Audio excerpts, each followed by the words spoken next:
Le nom scientifique de notre espèce, Homo sapiens, signifie en latin « homme sage ». C'est précisément grâce à cette intelligence que l'être humain est devenu l'espèce dominante sur Terre. Pourtant, lorsque nous intervenons dans la nature pour tenter d'en améliorer le fonctionnement, ne surestimons-nous pas nos propres capacités intellectuelles ? Dans l'histoire des relations entre la civilisation humaine et la nature, les exemples de telles tentatives d'amélioration ont produit l'effet inverse sont innombrables. Bonjour à tous. L'un de ces exemples est l'introduction sur l'île japonaise d'Amami-Ōshima de seulement 30 petits animaux, des mangoustes. Le plan des scientifiques consistait à relâcher des prédateurs afin d'éliminer des serpents dangereux, ce qui semblait, à première vue, extrêmement logique. Le projet était censé avoir été élaboré par des spécialistes disposant de toutes les connaissances nécessaires. Et parmi ces connaissances figuraient probablement aussi des informations sur les conséquences catastrophiques que ce type d'expérience pouvait entraîner. Mais malheureusement, ceux qui sont censés être les plus intelligents parmi les Homo sapiens ont, une fois encore, commis une erreur à cause d'un excès de confiance. Bienvenue sur Perduchan.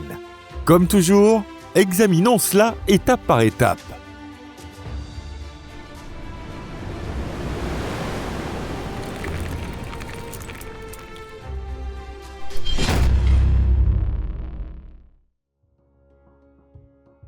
L'île des serpents et des plantes endémiques. L'île d'Amami-Ōshima se situe dans le sud-ouest du Japon, entre Kyūshū et Okinawa. Sa superficie est d'environ 712 km², ce qui en fait une île assez vaste. Cette île ayant été séparée du continent il y a plusieurs millions d'années, elle abrite de nombreuses plantes endémiques ainsi que plusieurs espèces animales uniques à cette région. La nature de cette île est si particulière qu'en 2021, Amami-Ōshima a été inscrite au patrimoine mondial de l'UNESCO avec d'autres îles voisines.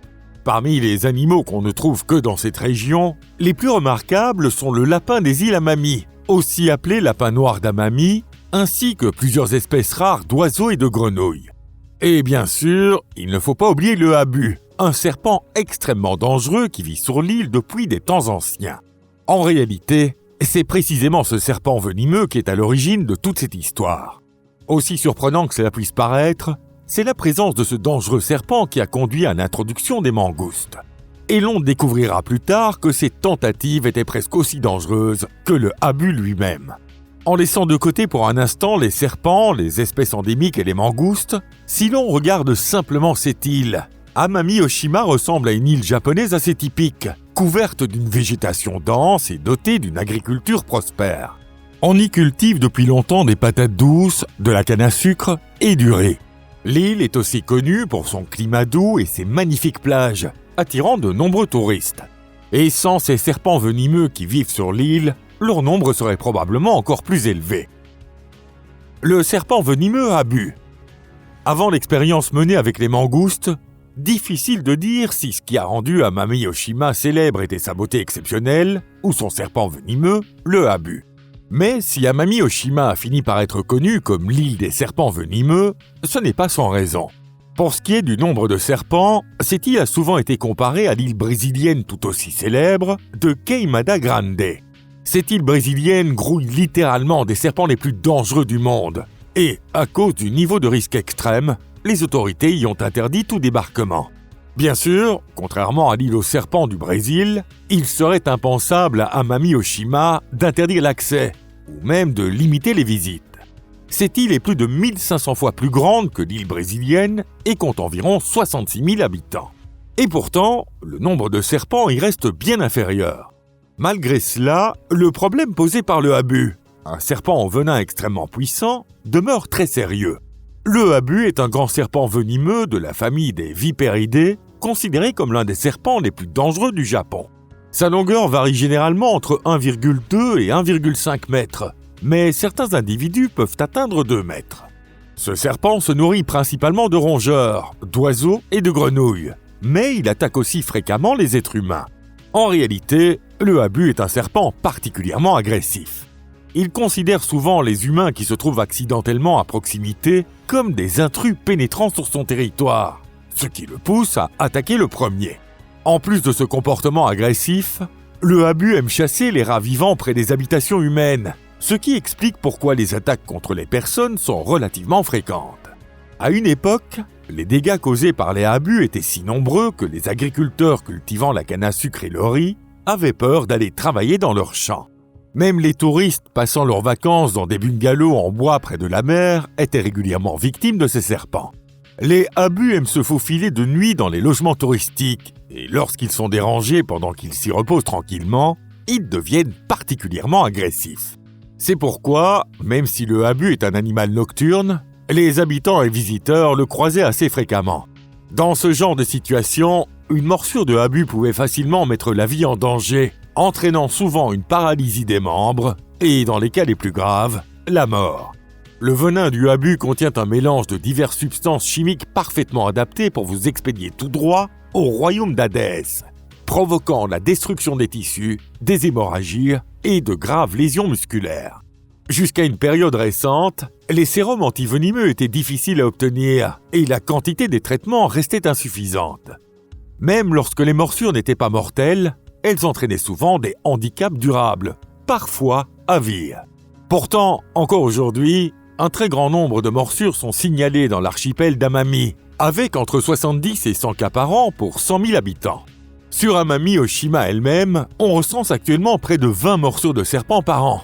Mais dans les années 1960, la situation était bien plus grave, avec jusqu'à 300 cas annuels. Les statistiques sur le nombre de morsures sont relativement faciles à obtenir, mais calculer la population totale des abus est beaucoup plus difficile. Ce que l'on connaît, en revanche, c'est le nombre de abus capturés par les habitants afin d'obtenir les récompenses versées par les autorités. Par exemple, ces dernières années, les insulaires attrapent environ 15 000 abus par an. Cela montre clairement que la population de abus est extrêmement importante. Mais il reste impossible de calculer directement leur nombre total à partir de ces seules données. L'idée du prédateur idéal. La lutte contre le abus n'a pas commencé du jour au lendemain. Depuis longtemps déjà, toutes sortes de méthodes avaient été essayées pour éliminer ces serpents. Par exemple, l'utilisation de poisons, l'installation de pièges sophistiqués ou encore la mise en place de récompenses pour chaque abus capturé. Pourtant, ces mesures n'ont pas donné les résultats espérés. On lit souvent dans les médias qu'en 1979, les autorités japonaises ont décidé de tromper la nature en utilisant un autre prédateur pour éliminer les abus, introduisant alors environ 30 mangoustes sur l'île. En réalité, cette version est une simplification bien pratique. Dès 1910, des mangoustes avaient déjà commencé à être introduites sur différentes îles. Okinawa était alors la principale cible de cette politique. Au moment où l'introduction à Amami Oshima a commencé, l'expérience menée à Okinawa provoquait déjà, pour le dire sobrement, de graves problèmes. Pourtant, les autorités ont choisi d'ignorer ces avertissements. Sur le papier, néanmoins, cela ressemblait bel et bien à un plan parfait. Beaucoup d'entre vous l'ont probablement lu, mais dans les œuvres de Rudyard Kipling, il existe une célèbre nouvelle mettant en scène une petite mangouste courageuse nommée Rikki Tikki Tavi, qui terrasse 2 énormes cobras afin de sauver une famille britannique vivant en Inde. Dans cette histoire, Kipling décrit un comportement bien réel des mangoustes, leur capacité à combattre les serpents. Les mangoustes possèdent d'ailleurs plusieurs caractéristiques qui leur permettent de le faire. Elles disposent par exemple d'une grande agilité pour esquiver les attaques des serpents, d'une épaisse fourrure offrant une certaine protection contre les morsures et d'une immunité biochimique partielle contre certains venins. Nous reviendrons un peu plus tard sur cette immunité. L'échec du plan. Pourtant, dans ce projet consistant à introduire un prédateur contre un autre, autrement dit à utiliser des mangoustes contre les abus, scientifiques et autorités ont, de façon assez étrange, négligé un fait pourtant évident. Ils n'ont tout simplement pas pris en compte que les mangoustes sont actives le jour, alors que les abus sont nocturnes. Résultat, lorsque les mangoustes partaient chasser, les abus restaient tranquillement cachés dans leurs terriers ou d'autres refuges pour attendre que ça passe. Les endroits où les abus se cachaient étaient soit totalement inaccessibles aux mangoustes, soit trop dangereuses pour qu'elles s'y aventurent sans risque mortel. Il existait aussi d'autres points essentiels que les chercheurs n'ont pas pris en compte ou qu'ils ont simplement ignorés. Nous avons déjà évoqué le fait que les mangoustes possèdent une résistance au venin des serpents, mais cela concerne surtout les neurotoxines typiques des cobras et d'espèces similaires. Chez les mangoustes, les récepteurs ciblés par ce type de toxines sont effectivement modifiés, ce qui réduit fortement leur efficacité. Mais le venin du habu fonctionne différemment. Ce venin agit principalement sur le sang et les cellules, détruisant les tissus et provoquant des hémorragies. Face à ce type de poison, les mangoustes ne disposent pas d'une protection particulièrement efficace. Bien sûr, si elles n'avaient eu aucun autre choix, les mangoustes auraient certainement affronté les abus. Mais en avaient-elles réellement besoin ? Sans même devoir s'affronter, abus et mangoustes disposaient chacun d'assez de nourriture et occupaient tous deux le sommet de la chaîne alimentaire dans leurs niches respectives. Sur ce point, les mangoustes ont été particulièrement favorisées. Après tout, l'endroit où elles avaient été introduites ne comptait pratiquement aucun prédateur naturel capable de les menacer. Une question évidente se pose alors. Pourquoi se fatiguer à poursuivre des serpents dangereux quand des proies faciles sont disponibles partout ? En résumé, comme le monde animal ne connaît ni haine entre espèces, ni conflit idéologique comparable à ceux des humains, les mangoustes ont commencé à chasser les espèces endémiques, grenouilles, lézards, petits rongeurs et oiseaux. L'animal qui a le plus souffert de cette situation fut le lapin noir d'Amami. Avec l'arrivée des mangoustes, ce symbole de l'île s'est retrouvé menacé d'extinction. Bien entendu, la couleur de son pelage n'avait aucune importance. Ce lapin était simplement plus gros et plus savoureux que beaucoup d'autres proies. Et pendant ce temps, la population de mangoustes continuait d'augmenter sans cesse. En quelques décennies, leur nombre a fini par atteindre environ 10 000 individus. Il faut préciser ici que les mangoustes atteignent leur maturité sexuelle très rapidement et possèdent un potentiel de reproduction capable de rivaliser avec celui des lapins. Mais comme vous l'avez probablement déjà compris, la compétition entre les mangoustes et les lapins ne s'est pas jouée sur la vitesse de reproduction, mais sur toute autre chose, et par des moyens très différents. Ainsi, alors qu'en Australie les lapins se sont multipliés par millions faute de prédateurs naturels, sur cette île, ils ont au contraire presque disparu. Pendant ce temps, les mangoustes ont prospéré, occupant confortablement le sommet de la chaîne alimentaire. Puis, lorsque les lapins se sont raréfiés et que les crapauds et lézards endémiques ont été largement consommés, les mangoustes ont commencé à s'attaquer aux oiseaux d'élevage, causant désormais des dégâts à l'agriculture de l'île. La lutte contre les mangoustes. À la fin du XXe siècle, les mangoustes étaient devenus le principal ennemi des habitants de l'île, tandis que le habu avait peu à peu cessé d'être considéré comme le problème majeur. Puis, en 2000, le gouvernement japonais a finalement reconnu l'existence du problème et a lancé cette fois une campagne d'éradication des mangoustes. Heureusement, aucune méthode extrême du type « utiliser un autre prédateur naturel » n'a été retenue cette fois-ci. Sinon, l'île aurait peut-être fini avec des léopards ou même des ours. À la place, il a été décidé d'utiliser des méthodes plus classiques pour lutter contre les mangoustes. Et vers 2005, une équipe spécialisée appelée Amami Mongoose Busters a été créée. Parmi les méthodes employées, environ 30 000 pièges ont été installés et plus de 10 chiens spécialement entraînés à être mobilisés. Des centaines de caméras de surveillance ont également été installées pour repérer les mangoustes, tandis que de longues patrouilles étaient organisées dans les forêts. Toutes ces mesures menées dans le cadre des activités des Amami Mongoose Busters ont coûté 3,57 milliards de yens sur 25 ans, soit environ 23,8 millions de dollars américains. Durant cette même période, plus de 32 000 mangoustes ont été capturés au total. Cette somme peut sembler énorme à première vue, mais fait intéressant, les économistes la jugent raisonnable. Selon leurs estimations, les bénéfices liés à la préservation de la biodiversité pour l'environnement et la société dépasseraient 1,6 milliard de dollars. Pourtant, en réalité, calculer précisément les bénéfices liés au retour de l'écosystème à son état d'origine, autrement dit à la situation d'avant l'introduction des 30 mangoustes, reste pratiquement impossible. Pour y parvenir, il faudrait comparer deux futurs différents, un monde avec les mangoustes et un autre sans elles.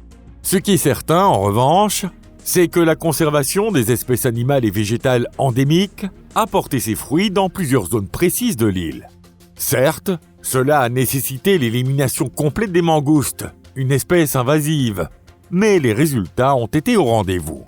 Selon les rapports, la dernière mangouste a été capturée en 2018, mais les autorités japonaises n'ont officiellement déclaré l'éradication complète des mangoustes sur Amami Oshima qu'en 2024.